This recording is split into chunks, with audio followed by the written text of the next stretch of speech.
Hi guys, I'm Random Dave. Lately, I've dusted off my old Gamecube. Dusted off is right. It's been a while. You know, they gave this thing a handle, and I think this is the first time it's ever come in handy. Look at that. For showing off. Anyway, when I was doing this, I was looking through my old games and I was noticing the box art on them, and I thought it might be a fun idea to just go through them, because box art is one way to advertise your game. Because for some people, if they've never heard of the game, so if you've never heard of Mario for example, seeing that box art in the shop would be your first impression of it. I mean, I know people use the internet and all that to look up their games, but for people that don't know, that could be their first impression, which is quite important. It's always important. So let's just see how well my collection of games advertise themselves to people that might not have heard of them before. I own 60 Gamecube games and I've only got 53 in my possession, as the other 7 have gone walkies. So let's just go through the games I have and just see how well they advertise themselves. Okay, I thought it might be better to just sit behind the camera and hold the game cases in front of it. Got the idea from Ashens, I'm not going to lie to you. It seemed to be the easiest way to do things, so I'm not going to go through these in any particular order, just as they are on the pile. And I'll mention the 7 games that are missing, I'll get around to them at some point. But for now, let's just start with the first one on the pile.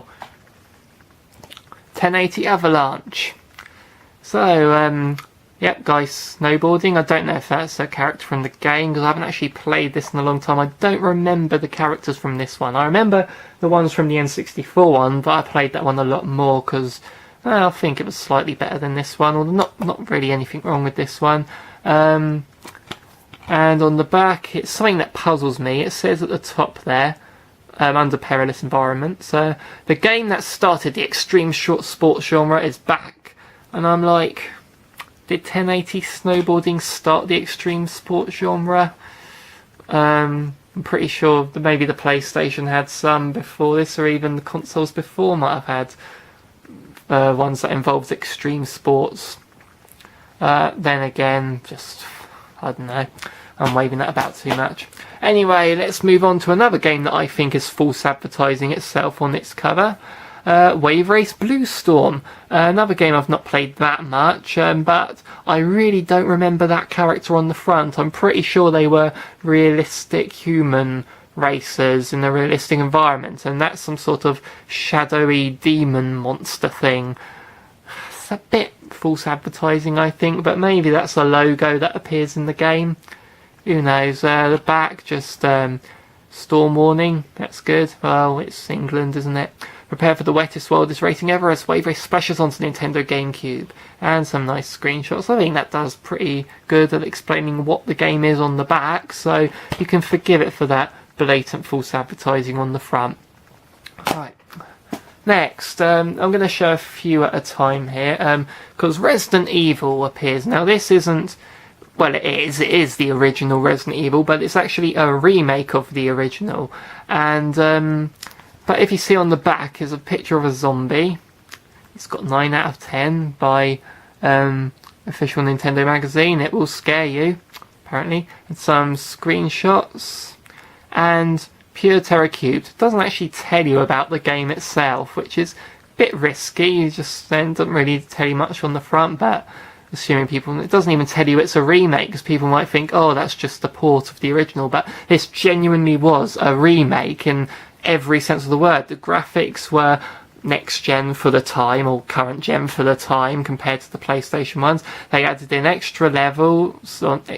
I say extra levels, they made the mansion bigger because it was one mansion, and there was a lot of extra things to do. It was like a completely different game set in the same mansion as the original, so it was an extended version of the original, and it doesn't really explain that on the case, so that's a shame.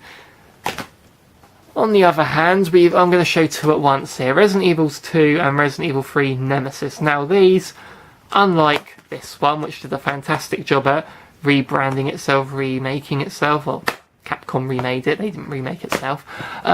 These two are just ports, direct ports, old PlayStation N64 graphics. Nothing really changed as far as I can tell. But what I like on the back of these, both of them say it. For the first time on the Nintendo Gamecube comes Resident Evil 2 in all its original glory. And in the same that Resident Evil 2 replaced with Resident Evil 3 Nemesis. Now, what I like about that is the top line.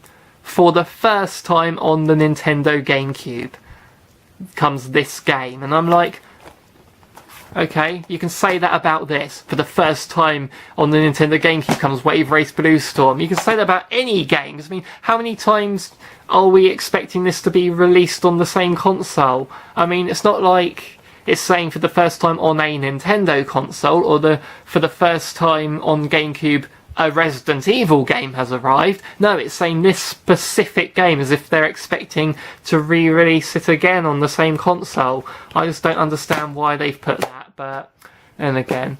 And Resident Evil 4 has a great cover. It's just got that, can't remember his name, it's Dr. something I think, but I call him Chainsaw Eddie because the magazine I was reading at the time called him that. That's really creepy, isn't it? But yeah, and it's also called 4 Resident Evil. I don't know why. I mean, it was GameCube exclusive at first, and maybe they were doing what Nintendo were doing with mixing initials up with, because they kept referring to it as GCN, but I always called it NGC because it's Nintendo GameCube, not GameCube Nintendo. And on the back is, yeah, sort of advertises this type of thing you expect in the game, some nice screenshots. Yeah, that's a great cover. Next is, let's go for Donkey Kong Jungle Bed. Best with those, not to be sold separately. That's weird. I thought you could buy those separately because the original Donkey Konga came out and it was multiplayer party game. But if you can't buy them separately, then how are you going to do multiplayer if you've only got one copy of the game? Sort of defeats the object. It's like when the Wii came out and you only got one Wii remote with the console when they're advertising it as a party game. But anyway, there's Donkey Kong there looking powerful, and they're the bad guys on the back. Yep, showing him clapping next to the bongos. Not, I suppose you could clap in it, couldn't you? Beat those bongos. DK Bongos action game. Which, yeah, this game worked quite well, I thought. And there's some screenshots. Now, there's one picture they should have used, and I'm gutted that they haven't, but then again, it was when a magazine, it was called Cube magazine, were doing a preview for this game, and I was trying to find this issue, but I don't think I've got it anymore, which is a shame. It showed a picture of one of the staff from that magazine playing the game, and it was just a reaction shot, and his face was pure joy on his face, really. It was just the most amazing picture I'd seen at the time, and I thought, put that on the back. This is what you look like when you play the game, and I'll see if I can find that magazine between filming and editing this, and I'll insert a screenshot of that picture, but if not, then I'm sorry, I just couldn't find it. Oh well, yeah, that works, doesn't it? But what I don't like in some of these games is, I don't know many movie-based games, but this one I sure do, and I just don't like it when they use pictures of the film to advertise their game, to have as the game console. I mean, on the back, obviously, you've got screenshots of the game next to a big picture of the real-life Legolas and Gimli, or real-life Orlando Bloom and John Rhys Davies, as them. I suppose it's just promotional stuff, isn't it?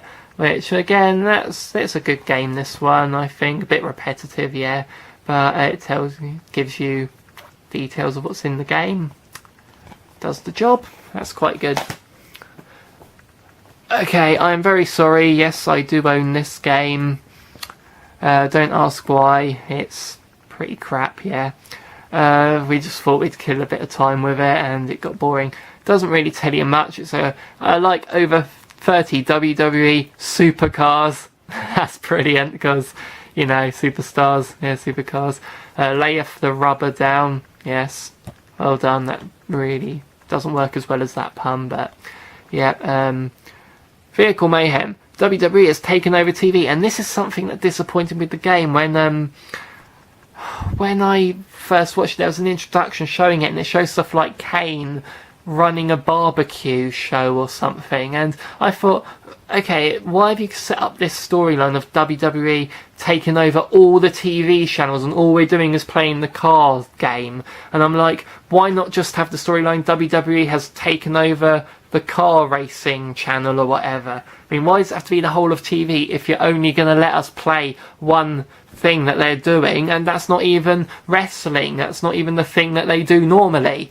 But oh well, yeah, that killed a few hours, but it did get a bit boring after a while. But it's not terrible, I suppose, but it's not good.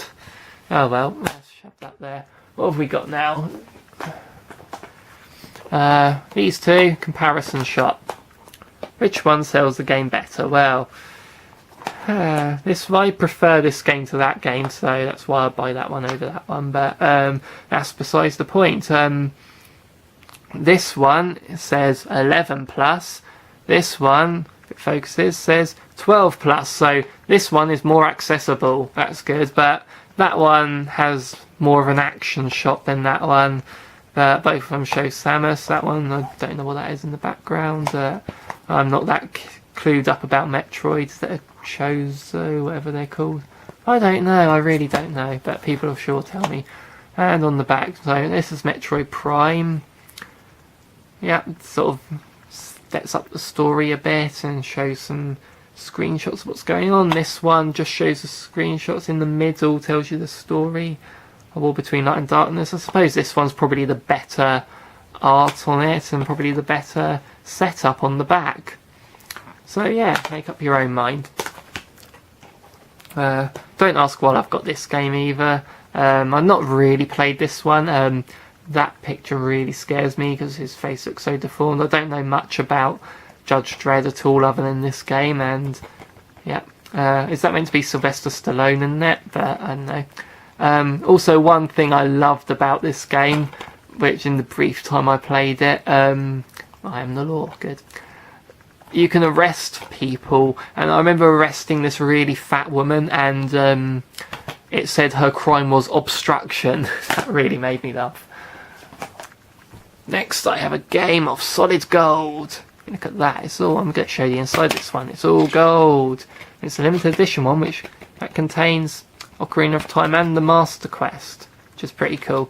Yeah, 10 out of 10. Good. Yeah, and on the back it tells you split down the middle. One of it, I quite like that. It tells you everything you're getting in there. And yeah, one thing I liked about this bonus disc as well was it had this video advertising general GameCube games. It says at the end, over 80 games, what a rush. Yes, what a rush indeed. I only bought 60 of them. So yeah, and you get Link sailing on the King of Red Lions there. That's quite a cool picture, I think. Not my favourite game, Wind Waker, but that's good box art. Then you get this one. Promotional disc includes 4 classic games. I believe this one came free with the bundle that included Mario Kart Double Dash. And as it says there, not for resale, for promotional use only. I happened to buy this pre-owned in a shop on its own. Said chain is no longer in business, and I can only assume they got in trouble for reselling these things that are not for resale. So on the back tells you the 4 games you're getting in there, and it has a demo for Wind Waker, I believe. Oh, yep, it says there. I didn't even look at that. And yeah, but I already owned Wind Waker when this came out, so didn't really have the need for that. But yeah, that's quite good. It contains 4 games. 2 of them I love to death. 2 of them I have trouble getting into because I didn't play them at their time. I got them both as ambassador games on the 3DS, and that one I've put a lot of time into, but I still can't get to the 3rd temple or palace, whatever they're called, and that one I just get lost. I'm sure if I put some real time into them I'd get a lot further, but yeah. But I think I'll end part 1 there. I think this has gone on long enough, so I've reviewed, how many have I got? 1, 2, 3, 4, 5, 6, 7, 8, 9, 10, 11, 12. I've gone through 14 of my games here, so it's a good way to show off my collection, I believe. So one thing I love about these as well, they all call me pal. That's good, I have a friend. Right, anyway, that's the end of that one. I will come back to review in part 2, whenever that might be. See you later.